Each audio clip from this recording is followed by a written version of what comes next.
పువ్వుల కొమ్మ తను పెనవేసిన ఒక రెమ్మ ఎవరో తెంచేస్తుంటే ఒప్పుకుంటదా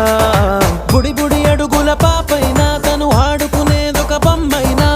ఎవరో లాగేసుకుంటే ఊరుకుంటదా నువ్వు నచ్చి మనసిచ్చి ఇప్పుడిక్కడ ఇది చూస్తుంటే కను పాప